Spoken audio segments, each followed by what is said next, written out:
Según Génesis 47, 12, 27, durante la sequía en Egipto, José almacenó y preservó el alimento. Para subsistir, la gente tuvo que venderlo todo y, al fin, incluso a sí mismos. Ese es el precio de vencer. Así es en este tiempo del fin, donde conseguir el alimento para entrar al reino y conquistar nuestra tierra, que es Cristo, formado en nosotros, nos costará renunciar a todo, incluso a nuestra propia vida. Pero a cambio de nuestro todo, tendremos su todo y reinaremos con él. Con ustedes, José.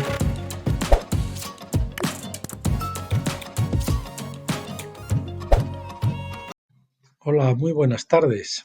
¿Cómo están después del fin de semana largo, no? Bueno, alguno quizás me haya echado de menos ayer, y es que la verdad es que hubo un error por mi parte. Bien, ahora les cuento. Hoy es 25 de junio, 25 de junio, martes del 2024, y en España ahora son las 5:43 o 43 minutos de la tarde. Y la verdad que yo creo que es el primer día que se puede decir de verano que hemos tenido hasta ahora. Está un tiempo bastante irregular, sale el sol, llueve, pero bueno, con unas temperaturas muy aceptables, ¿no? Tanto por la noche como durante el día, de 20 y 22 grados y tal. Hoy estaba haciendo ya 25, 26 por ahí, ¿no? Y con el sol pegándole duro. Bien, pues les decía que fue un error por mi parte, porque ayer resulta que me puse a grabar y grabé un capítulo que ya estaba grabado. Fíjese cómo estoy, ¿no? Esto de tener 4 libros y luego tengo que llevar la cuenta de lo que voy grabando, parece ser que el error estribó en que tenía el último vídeo de Daniel que grabamos, pues había confundido los capítulos. En vez de poner, por ejemplo, 14 y 15, pues había puesto, pues en vez de poner 14 y 15, pues había puesto 13 y 14, algo así. Entonces había uno que estaba ahí, entonces miraba en los vídeos y veía eso. Luego iba aquí al OpenOffice y no sé, se me armó un cacao que tal. Digo, bueno, pues era este. Y entonces, pues ayer, después de haber grabado, pues lo tuve que borrar, y así que vamos a ir hoy. El que nos tocaba era el 17. Yo había grabado el 16, que ya estaba grabado, que era la revuelta de los macabeos, creo. Y hoy vamos a ver el 17 y el 18. El final del anticristo es el 17 y comenzamos con él. Bueno, dice así. Las acciones de Antíoco Epífanes reciben la mayor atención del ángel en su mensaje profético de Daniel 11. Daniel 11:36 continúa. Entonces el rey hará lo que le plazca y se exaltará y se engrandecerá sobre todo Dios, y hablará cosas monstruosas contra el Dios de los dioses, y prosperará hasta que se acabe la indignación, porque se cumplirá lo decretado. El propio nombre de Antíoco Epífanes, entre comillas lo de Epífanes, mostraba que el rey se exaltaba a sí mismo por encima de todos los dioses. Prosperó o tuvo éxito en su trabajo hasta que se acabó la indignación. La palabra hebrea para indignación es zaam, que significa espuma, ira, indignación. Esto no se refiere a la indignación de Antíoco, sino a la indignación de Dios. Es decir, hasta que se acabe la indignación de Dios. Gesenius Lexicon traduce esto hasta que se complete el castigo enviado por Dios. Además, se hará lo decretado por Dios, decía Daniel. El ángel le estaba diciendo a Daniel que Judea sería juzgada por su pecado a causa de hombres como Onías, el sumo sacerdote Onías. Esto es consistente con la declaración angelical anterior en Daniel 8:12. Dice, a causa de la transgresión, el ejército se entregará al cuerno junto con el sacrificio regular. Fueron las transgresiones de Judea, o más específicamente los corruptos sumos sacerdotes del templo, los que provocaron este juicio divino. Y vamos a ver que esto se va a repetir. En el próximo capítulo vamos a ver el fin del anticristo, o sea, de los anticristos. Se repite siempre por la transgresión de los sumos sacerdotes. En primer caso fue lo del becerro de oro, cuando Aarón, ¿no? Pecó a Aarón, porque es el que hizo el becerro de oro. Luego vemos aquí con Epíafes, perdón, con Epífanes y el sacerdote Onías, lo vamos a ver con el sumo sacerdote Caifás, y también se va a producir ahora en este tiempo del fin, con el sionismo y todo esto. Bueno, vamos, no nos adelantemos. Bien, decíamos que además se hará lo decretado por Dios. El ángel estaba diciendo a Daniel que Judea sería juzgada por su pecado a causa de hombres como Onías. Bueno, decíamos que no, estoy repitiendo yo, los corruptos sumos sacerdotes del templo fueron los que provocaron este juicio divino. Esencialmente fue el mismo pecado que provocó la destrucción del templo a principios de los días de Jeremías, cuando los sacerdotes habían convertido el templo en cueva de ladrones. Aquí hay otra más que yo no lo había dicho, ¿verdad? Jeremías 7:11. En los días de Jesús, los sacerdotes hicieron lo mismo. Aquí tenemos otra vez más, Mateo 21. Ya tenemos a Aarón, tenemos Jeremías, tenemos Antíoco Epífanes, con Onías, tenemos ahí en los días de Jeremías, luego en los días de Jesús y al final el anticristo, como 5 veces, casi nada. Muchos sumos sacerdotes, en los días de Jesús, en cueva de ladrones, habíamos dicho, se habían convertido los sumos sacerdotes. En los días de Jesús los sacerdotes hicieron lo mismo, Mateo 21:13. Muchos sumos sacerdotes obtuvieron su puesto por adulación o por compra directa del sumo sacerdocio. No obstante, como hemos visto, Dios juzgó al mismo Antíoco cuando terminó el tiempo del juicio divino. Siguiente epígrafe, Daniel y Pablo.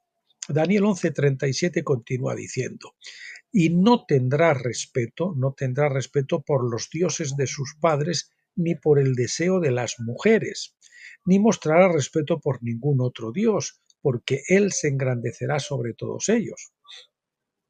El ángel también dijo que no tendrá respeto por el deseo de las mujeres.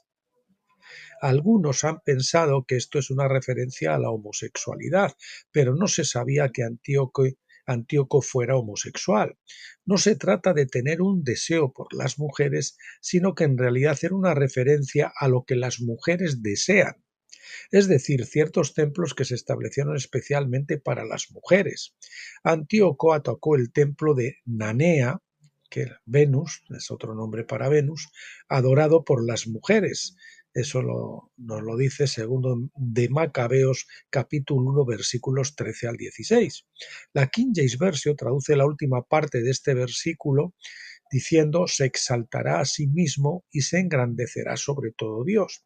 Los traductores entendieron que Pablo se refirió a esto en 2 de Tesalonicenses 2:4, donde dice: el cual se opone y se ensalza a sí mismo sobre todo lo que se llama Dios o se adora. Pablo ciertamente conectó su profecía con la de Daniel 11:37.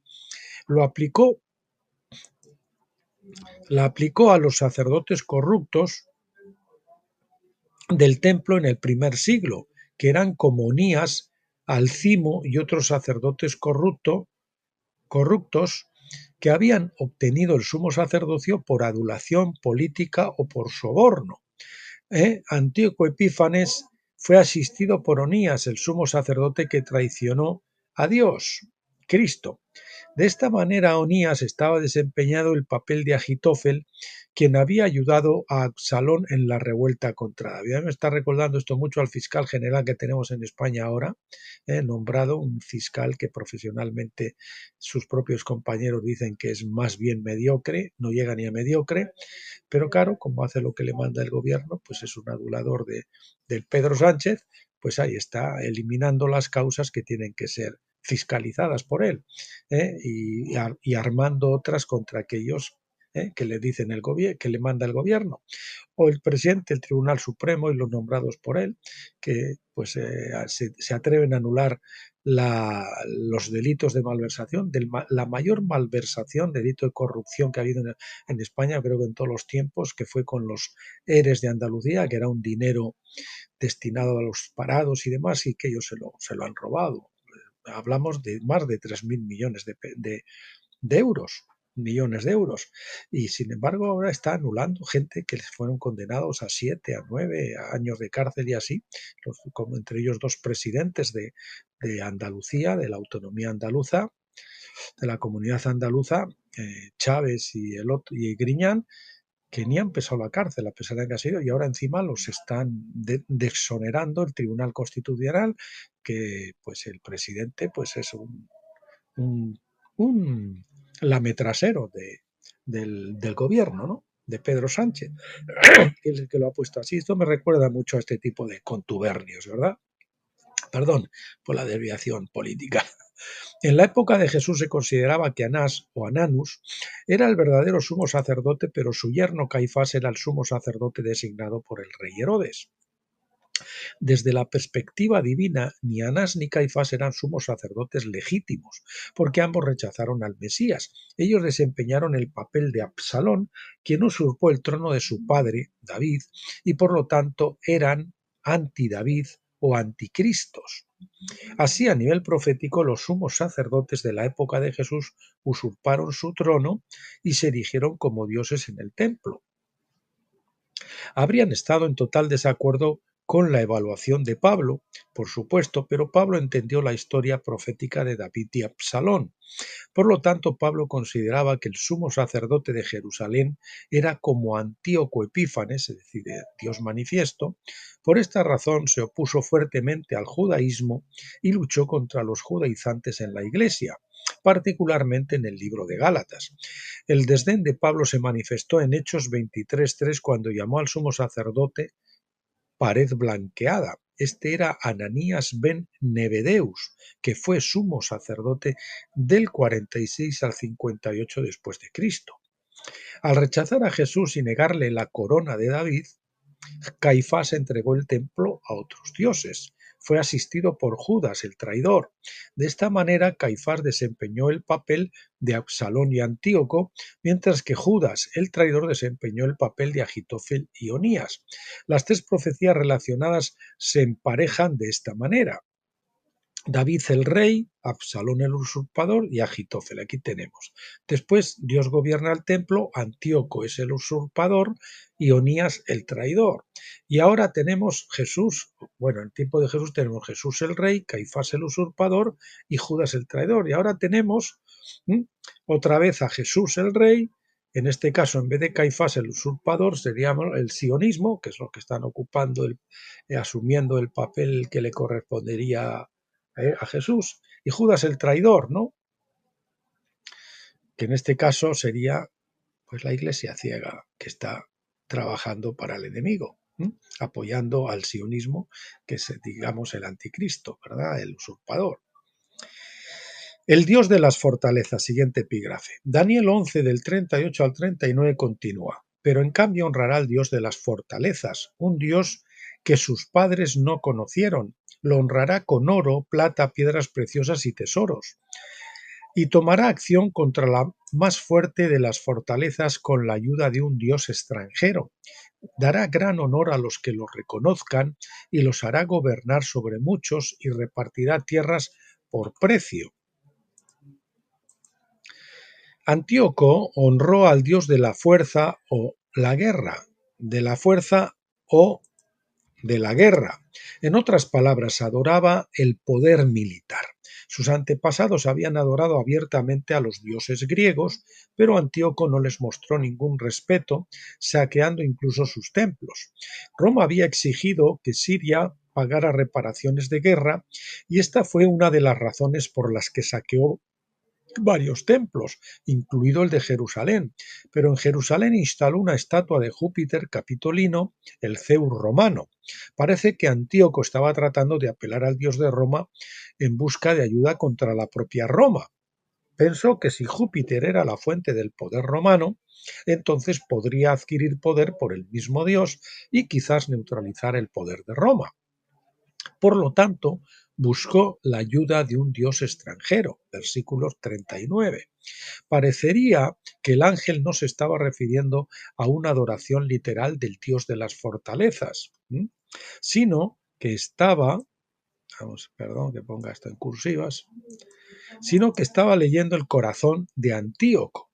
En su corazón pensaba que el único dios real era el poder militar. Por esta razón no tuvo problemas para llamarse a sí mismo Dios manifiesto, Epífanes, porque en su mente él mismo era el Dios de la guerra. Siguiente epígrafe, el resumen angelical. Daniel 11:39 parece ser el final de la profecía principal, toda esta profecía que está diciéndole el ángel a Daniel. Daniel 11 del 40 al 45, que es lo que sigue, es un resumen final de los eventos que rodearon a Antíoco Epífanes. La principia es el final de la profecía principal de Antíoco Epífanes, se resume ahora en los versículos 40 al 45 del capítulo 11. En otras palabras, los actos de Antíoco forman el clímax de la revelación angelical que el ángel estaba dando a Daniel. Entonces Daniel 11:40 dice, y en el tiempo del fin, el rey del sur chocará contra él, y el rey del norte lo atacará con carros, jinetes y muchas naves, y él entrará en países, los desbordará y pasará. Bueno, hemos subrayado eso de en el tiempo del fin, que es el tiempo del fin. El reinado de Antíoco forma el tiempo del fin o clímax, el tiempo del fin o clímax del periodo de tiempo descrito en la profecía angelical. Esto describe la invasión y conquista de Egipto por parte de Antíoco antes de que Roma interviniera y exigiera la retirada. Ese es el tiempo fin refiriéndose a Antíoco.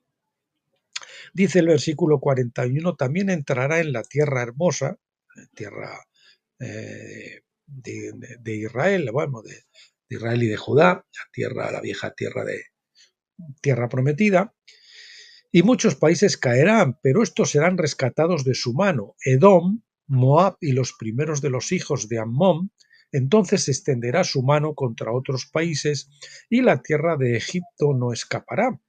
Pero él dominará los tesoros escondidos de oro y plata, y sobre todas las cosas preciosas de Egipto, y libios y etíopes le seguirán los talones. Como escribí anteriormente, dice el doctor Jones, Antíoco saqueó Jerusalén en su camino de regreso de Egipto. Dice el versículo 44, y levantará las tiendas de su pabellón real entre los mares, entre corchetes hemos puesto, es decir, el Mar Muerto y el Mediterráneo, y en vez de la Concordant Version dice en vez de en, o sea que podemos leer de las dos formas, y levantará las tiendas de su pabellón real entre los mares y o en la hermosa montaña santa, ¿eh? La hermosa montaña santa o monte santo, ¿no? Sin embargo, llegará a su fin y nadie le ayudará. Aquí está hablando, llegará a su fin y nadie le ayudará. No se está refiriendo a nuestro tiempo, aunque puede tener algún tipo en el ciclo profético de connotación también, pero se refiere al fin de Antíoco Epífanes. En este caso, el anticristo Antíoco Epífanes. No sé si Antíoco plantó literalmente su tienda real en la hermosa montaña santa, mientras saqueaba Jerusalén. Es más probable que esta sea una forma poética de decir que Antíoco se apoderó del templo en Jerusalén y lo convirtió en un templo para Júpiter. El ángel concluye que estos planes de Antíoco no serían permanentes porque él llegaría a su fin y nadie lo ayudaría. Antíoco había sido ayudado previamente por Onías, el sumo sacerdote corrupto, pero al final Onías fue asesinado y no había nadie más que pudiera ayudar al rey a mantener su control del poder en Tierra Santa. Esto finaliza la sección histórica de la profecía que trata de las actividades del príncipe de Grecia, el ángel que dirigía o que funcionaba a través de Antíoco Epífanes, cuando arrojó la verdad por tierra y estableció la abominación desoladora. La caída de Antíoco marca el clímax de la profecía entregada por el ángel al profeta Daniel. Cuando Antíoco murió en el 163 a.C., los judíos derrotaron a los sirios, limpiaron el templo y establecieron un gobierno independiente gobernado por los reyes y sacerdotes asmoneos. Esto eclipsó el dominio de Grecia durante todo un siglo y marcó el comienzo del periodo intermedio hacia el surgimiento de la cuarta bestia, que es Roma.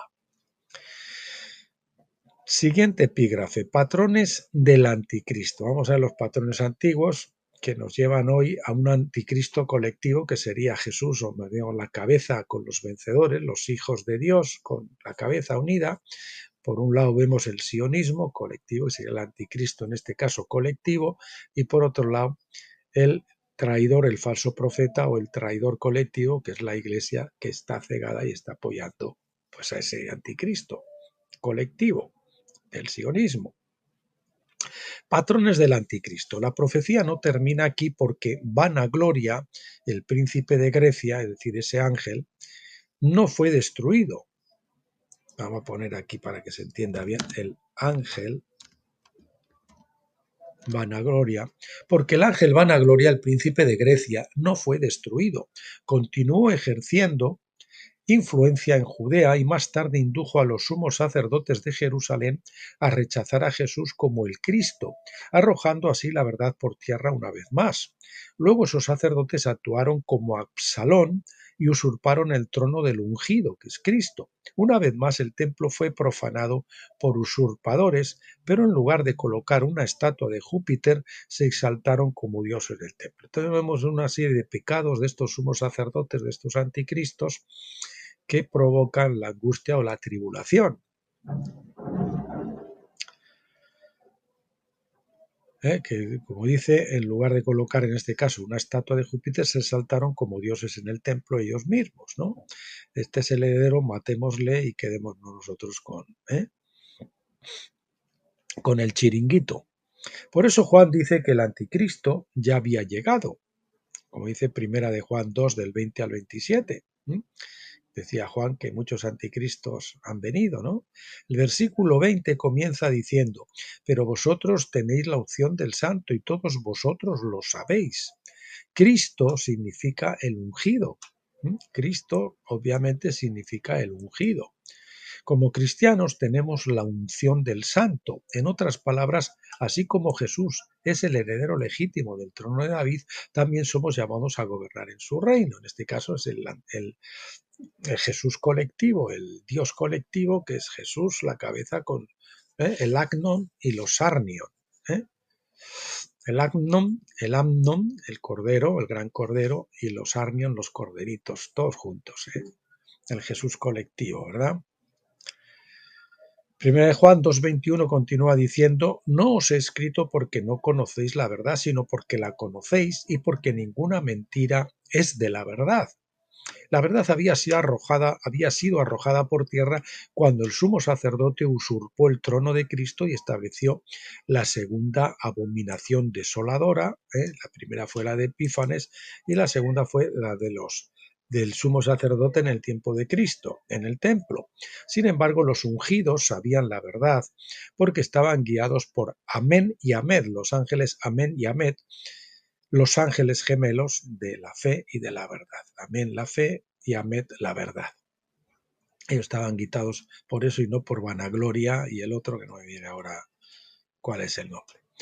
Bueno, dice el versículo 22, dice: ¿quién es el mentiroso sino el que niega que Jesús es el Cristo? Este es el anticristo, el que niega al Padre y al Hijo. El que niega al Hijo no tiene al Padre, el que confiesa al Hijo también tiene al Padre. Vemos que los anticristos siempre son los que pretenden tener al Padre, pero rechazan al Hijo. En este caso el sionismo, van de religiosos, van de Antiguo Testamento, cuando en realidad lo que están siguiendo es el Talmud y todas esas cosas, ¿verdad? Pues sin embargo van de eso y dicen del Padre y todas estas cosas y quieren acelerar la venida del Mesías y no sé qué, pero rechazan al mismo tiempo, siguen rechazando a Cristo. Ahí lo tenemos. Los sacerdotes del templo afirmaban tener al Padre, el tiempo de Jesús, pero Juan dice que los que niegan al Hijo también niegan al Padre que lo envió. No podemos, porque Jesús es el camino al Padre, no podemos tener al Padre si negamos al Hijo. Eso es clarísimo en las Escrituras. Juan luego concluye en Primera de Juan 2, 26 al 27. Por eso el sionismo y el judaísmo no pueden tener al Padre porque niegan al Hijo. Mientras lo siguen negando, no obtienen al Padre. Dice el Primera de Juan, continúa diciendo en el versículo 26 al 27, estas cosas os he escrito acerca de los que tratan de engañaros. Y en cuanto a vosotros, la unción que recibisteis de él permanece en vosotros. Y no necesitáis que nadie os enseñe, pero así como su unción os enseña acerca de todas las cosas, y es verdadera y no mentira, y tal como os ha enseñado, permanecéis en él. El engaño de los anticristos está en su pretensión de tener al Padre excluyendo al Hijo. Repetimos, el engaño de los anticristos está en su pretensión de tener al Padre, pero excluyendo al Hijo.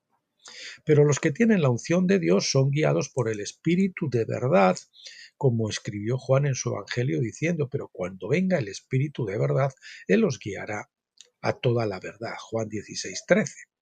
El propósito de Juan en su primera carta era distinguir entre los verdaderos creyentes y aquellos que negaban al Hijo mientras afirmaban tener al Padre. De esta manera advirtió a los creyentes que no se dejaran engañar por la mentira de los anticristos. Desafortunadamente, en años posteriores, atentos a esto que es importante, lo subrayamos y en negrita también, los maestros cristianos han redefinido al anticristo ocultando su conexión con Absalón y asignándolo a un solo anticristo, cuando se habla de muchos anticristos, que trata de unir los reinos del mundo.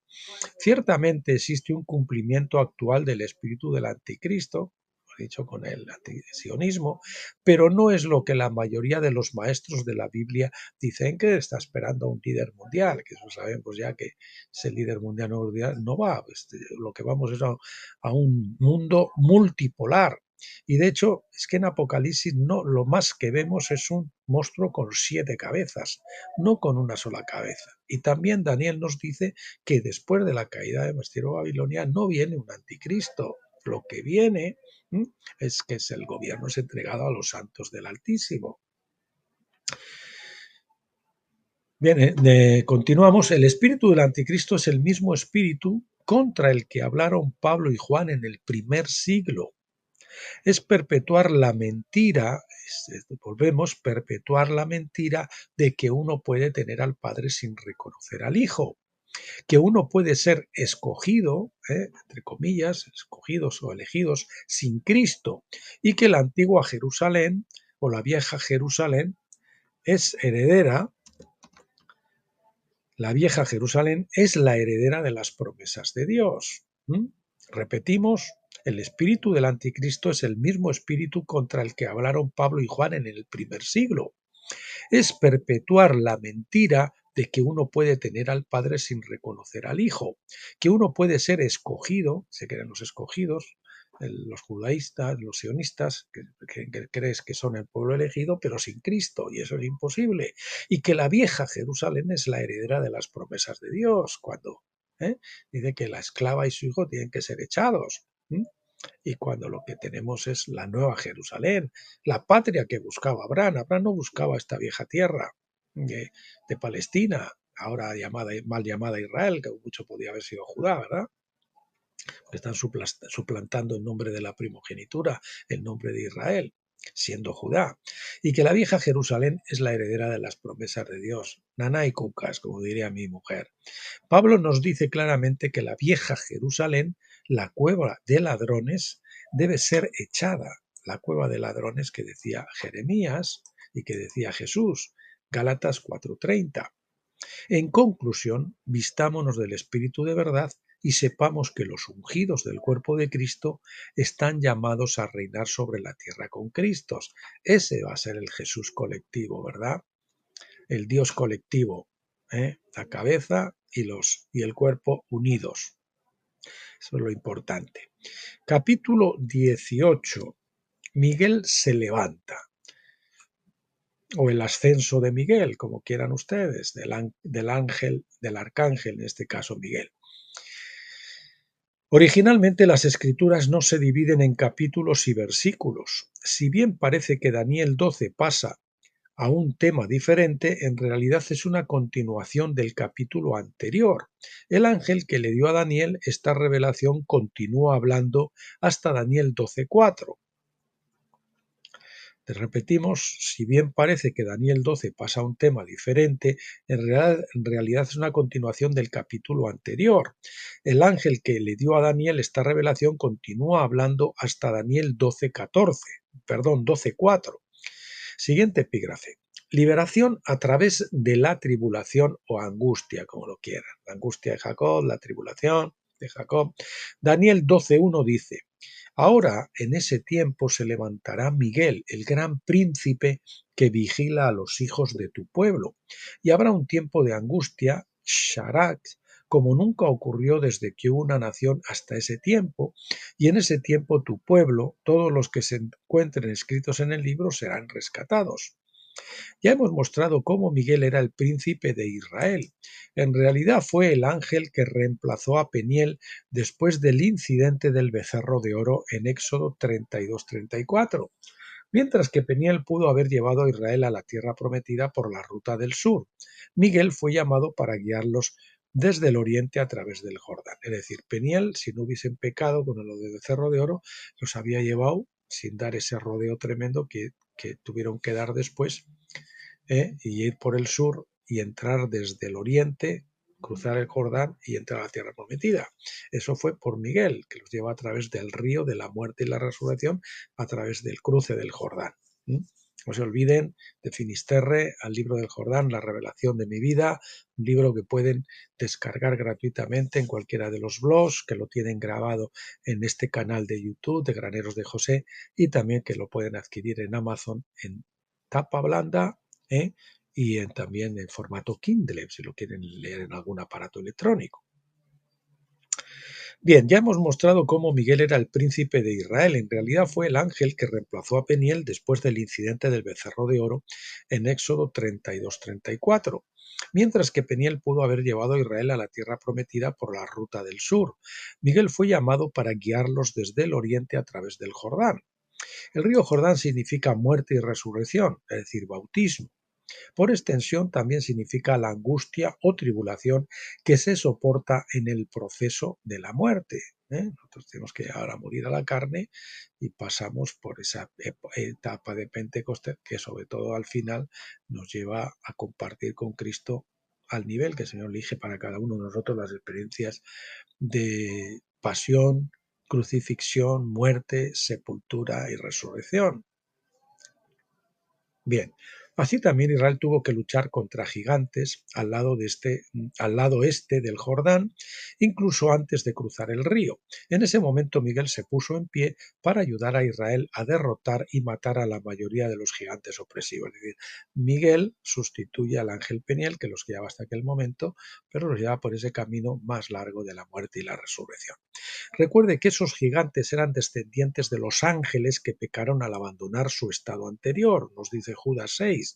Génesis 6:2 los llama los hijos de Dios, que creo que era como se llamaban ellos a sí mismos, deberían ser como se llamaban ellos a sí mismos esos gigantes.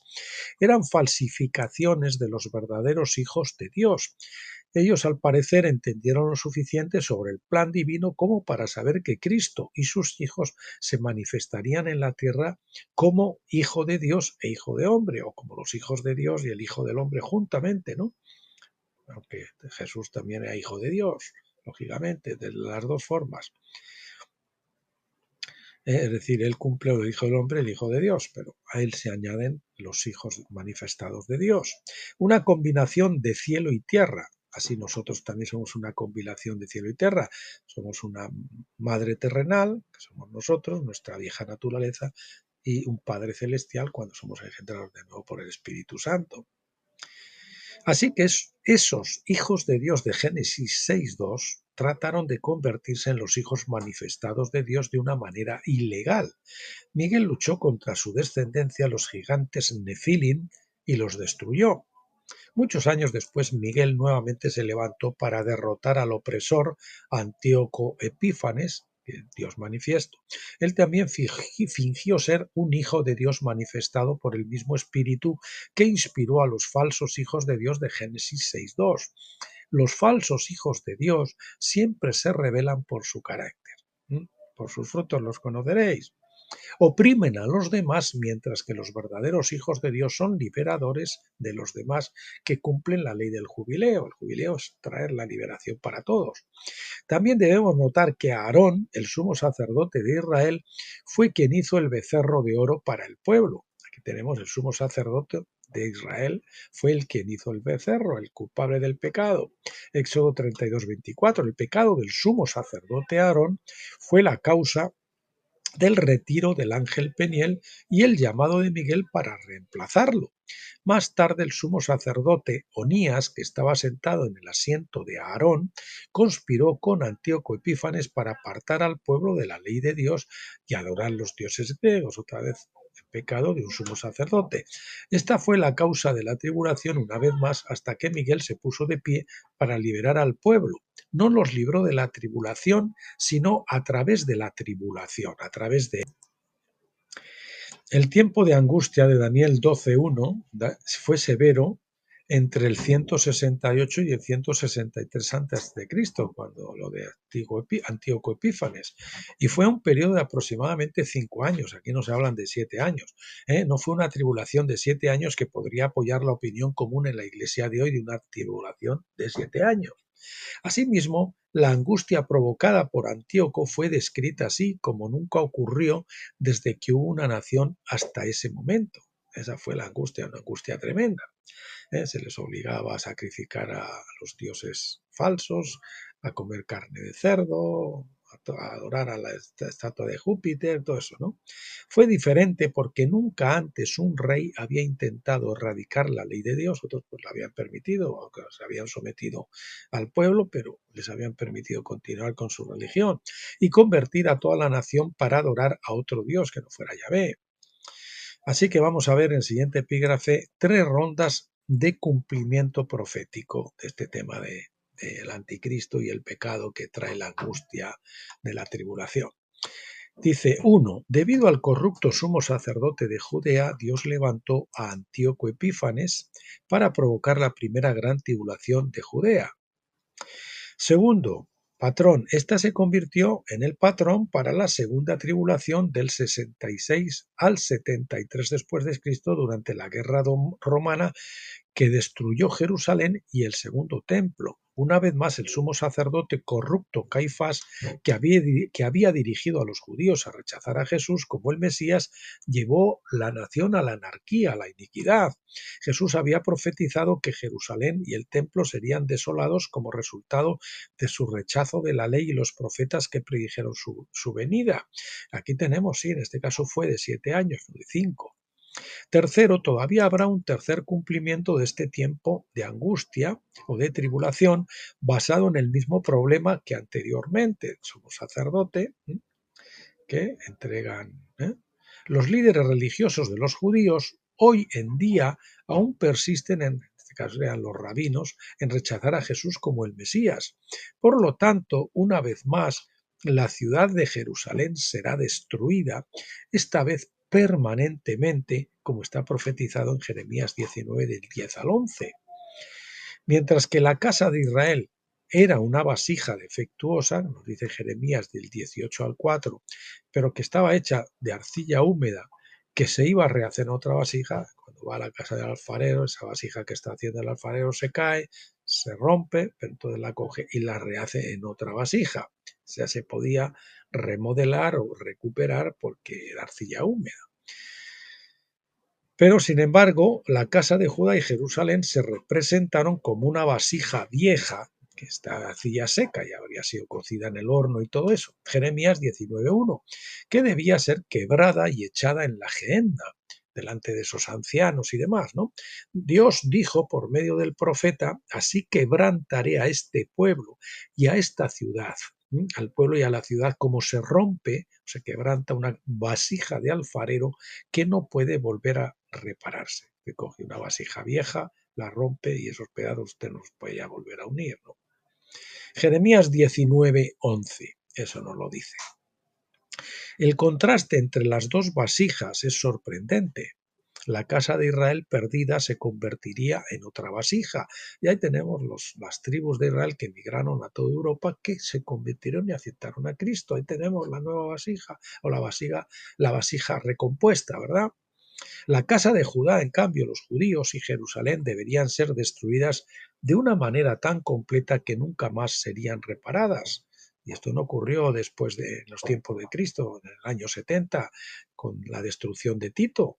porque se volvió a reconstruir Jerusalén. Por lo tanto, queda el cumplimiento definitivo. Muchos no entienden esto principalmente porque no ven ninguna distinción o no hacen ninguna distinción entre Israel y Judá. Por lo tanto, están ciegos a la diferencia entre las dos vasijas en las profecías de Jeremías. No se dan cuenta, no disciernen la diferencia entre las dos vasijas, Israel y Judá. Una húmeda, otra seca, una que se puede reconstruir y la otra que no se puede reparar. Sin embargo, Jesús dejó en claro que la higuera maldita de Judá nunca más volvería a dar fruto para Dios. Escuchen esto, cristianos sionistas. La higuera maldita de Judá nunca más volvería a dar fruto para Dios. Mateo 21:19. Él profetizó más tarde que esta higuera maldita volvería a la vida y produciría hongos. Ahí tenemos el mal llamado ahora moderno Estado de Israel, fundado sobre unas bases de terrorismo, de violencia, de todo eso, y que el Señor en realidad pues está usando para cumplir las profecías de Edom, que fueron absorbidos por la judería, y que pues para que se demostrara que él es indigno de poder asumir, tener la primogenitura, el mandato de dominio y todo eso. Han tenido en estos 100 últimos años y han demostrado que lo único que quieren el poder es para beneficiarse a sí mismos y esclavizar al resto, no para producir los frutos del reino. Edom, pues tiene que cumplir con su carácter violento, ¿verdad? De asno salvaje. Él profetizó más tarde que esta higuera maldita volvería a la vida y produciría hojas, Mateo 24:32, pero no dice nada acerca de que daría fruto. La higuera en cuestión no tuvo problemas para producir hojas, pero Jesús estaba buscando fruto, no hojas. Las hojas presentan una apariencia de justicia, pero las hojas de higuera no se pueden comer, no es fruto. Por lo tanto, está claro que Jerusalén y el Estado judío moderno, que los hombres hoy llaman Israel, entre comillas, es la higuera maldita que ha vuelto a la vida, pero nada de eso. Si llegara a dar fruto, como nos dicen muchos maestros de la profecía, que se van a convertir y en todo, entonces la profecía de Jesús, estamos hablando colectivamente como nación, no individualmente, que algunos pues se han convertido y se van a convertir tanto de Judá como de las tribus perdidas de Israel. Entonces la profecía de Jesús, si eso ocurriera, de Mateo 21:19 se probaría como falsa. Y si es falsa, entonces el judaísmo en su forma actual sería reivindicado y la edad venidera tendría un Mesías diferente. Entonces se restablecería el antiguo pacto y se reanudarían los sacrificios de animales. Es decir, en vez de ir para adelante, vamos otra vez para atrás.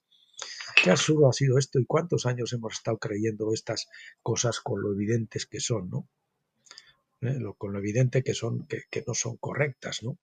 Pero el Estado de Israel y la Jerusalén terrenal no están cumpliendo la profecía del barro húmedo de Jeremías 18, sino que están cumpliendo la de la vasija de barro endurecido seco de Jeremías 19. Las palabras de Jesús no fallarán. El nuevo pacto ha reemplazado al antiguo pacto y la ley y los profetas serán vindicados y la nueva Jerusalén ha reemplazado a la vieja Jerusalén y el nuevo templo que somos nosotros ha reemplazado al templo viejo de piedras, en este caso las piedras vivas. El tiempo de angustia o de tribulación. La primera ronda de angustia bajo el imperio griego de Siria duró unos 5 años, del 168 al 163 a.C., con Antíoco Epífanes. La segunda, bajo Roma, tomó 7 años, del 66 al 73 después de Cristo. Sin un patrón específico de sincronización, es difícil saber cuánto tiempo tomará la tercera, 5, 7 o más o menos. La mayoría de los maestros de profecía creen que serán 7 años, pero su punto de vista se basa en muchas premisas falsas tomadas de sus puntos de vista sobre el libro de Apocalipsis. Puede ser que sean 7 años, por supuesto, pero debemos mantener en nuestra mente abierta que sean cualquier otro número de años, ¿verdad? Apocalipsis 12:7 habla de Miguel levantándose una vez más para hacer la guerra contra el dragón. Esto debe entenderse a la luz de los precedentes del pasado, donde Moisés luchó contra los gigantes y donde los macabeos lucharon contra los sirios. Ambas guerras del pasado tuvieron éxito gracias a la ayuda de Miguel. Basándose en esos éxitos del pasado, los judíos del primer siglo pensaron que Dios les daría la victoria sobre los romanos, pero resultó que nana y cucas. Incluso cuando su situación se volvió terrible, mantuvieron su falsa esperanza hasta el amargo final. El principal problema fue que no se dieron cuenta de que los sacerdotes del templo ya estaban desempeñando el papel de anticristo por el mismo espíritu que inspiró a Absalón y Antíoco Epífanes. Por lo tanto, la destrucción de Jerusalén fue la liberación por parte de Dios de su pueblo, no de los judíos, no de esos gobernantes, enemigos de Dios más bien, sino de los creyentes en Cristo, o todo aquel que se haya escrito en el libro. Daniel 12:1. Lo mismo es cierto hoy. Los judíos en su conjunto no serán liberados cuando Miguel se ponga en pie. Él se pondrá del lado de Dios para la destrucción final de Jerusalén. ¿Ves? Miguel no se va a poner del lado del sionismo, sino del lado de Dios para la destrucción final de Jerusalén. Tremendo, ¿no?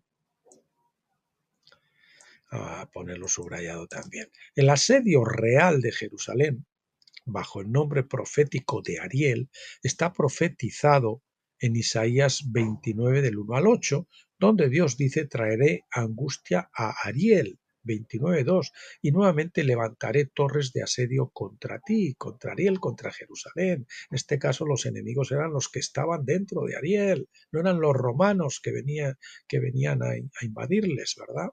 La razón de este asedio divino fue que Ariel, Jerusalén, estaba siendo ocupada por los enemigos de Dios.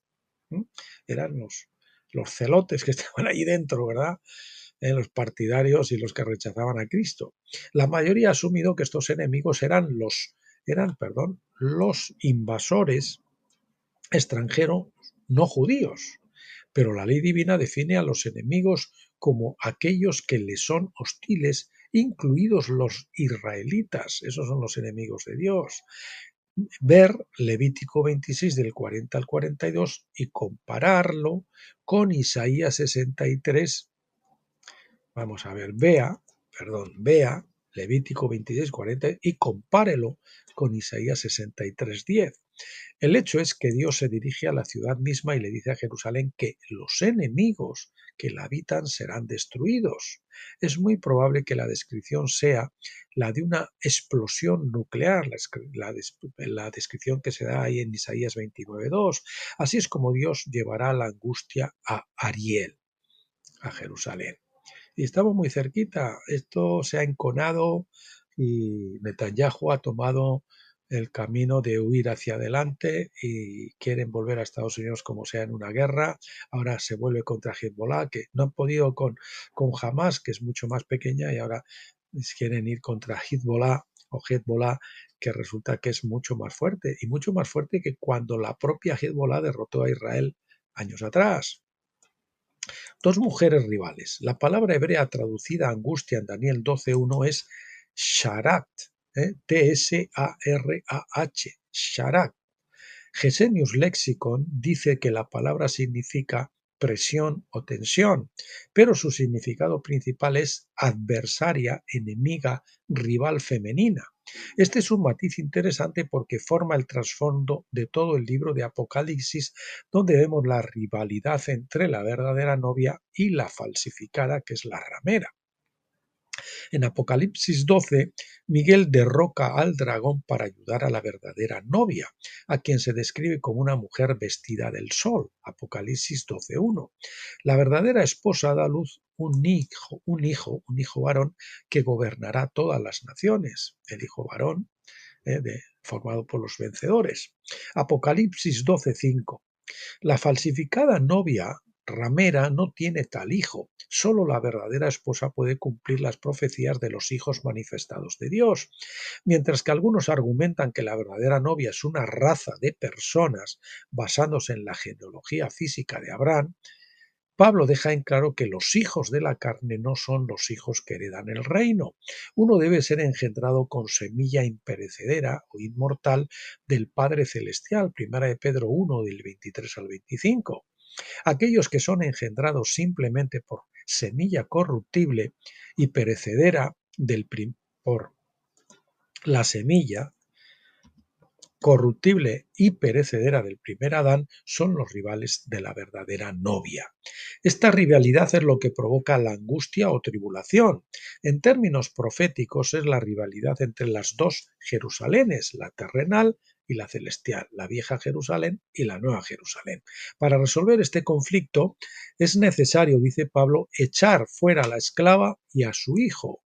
Echar fuera a la esclava y a su hijo. Gálatas 4:30. Los sionistas y su madre, la vieja Jerusalén, tienen que ser echados fuera.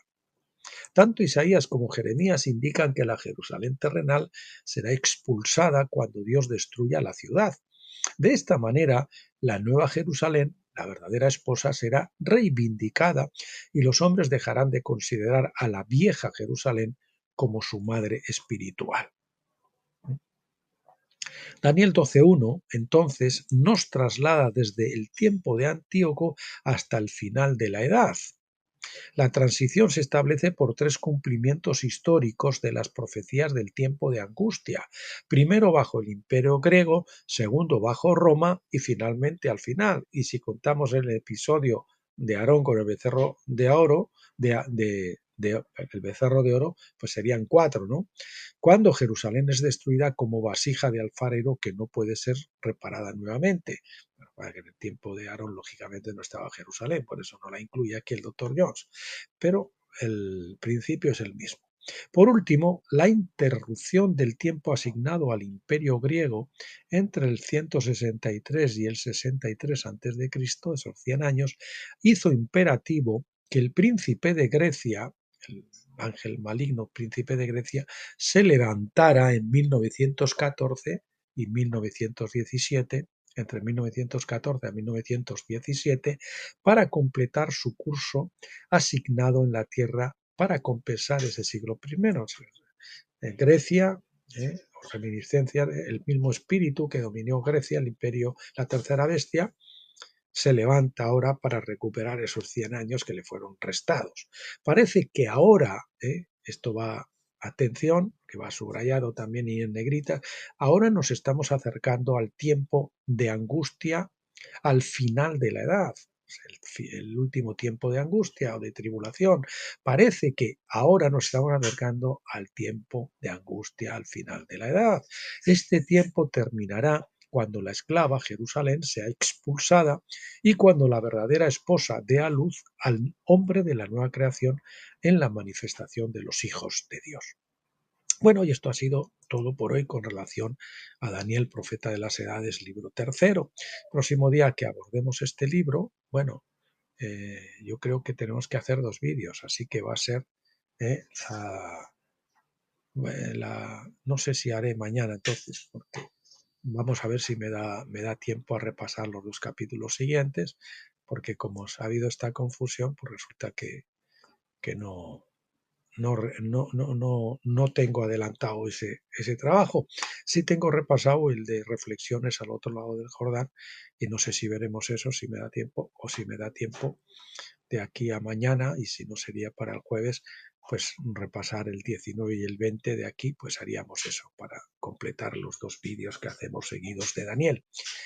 Y bueno, y si no fuera así como les digo, pues estaríamos viendo este artículo que me parece que les va a gustar, Luz cegadora que todavía no se puede sobrellevar, de mi libro Reflexiones acampados en Gilgal 3, y que pues cuenta un poquito esa resistencia que tenemos en las épocas de transición a recibir el vino nuevo, la nueva luz que viene, ¿no?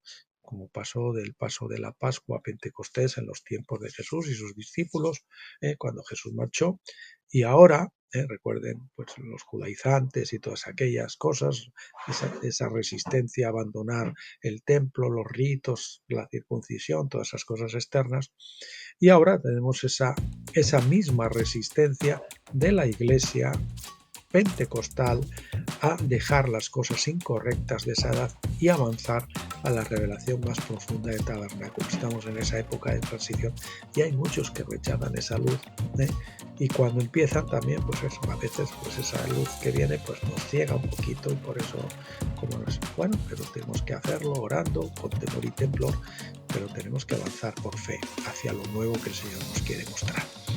Bueno, queridos amigos hermanos, gracias por acompañarme hasta aquí. Los bendigo a todos en el nombre del Señor Jesucristo y les emplazo para este vídeo el próximo día, mañana o pasado mañana, que será o bien sobre Daniel o bien este otro que les estoy anunciando. Hasta entonces, como siempre, pásenlo bien.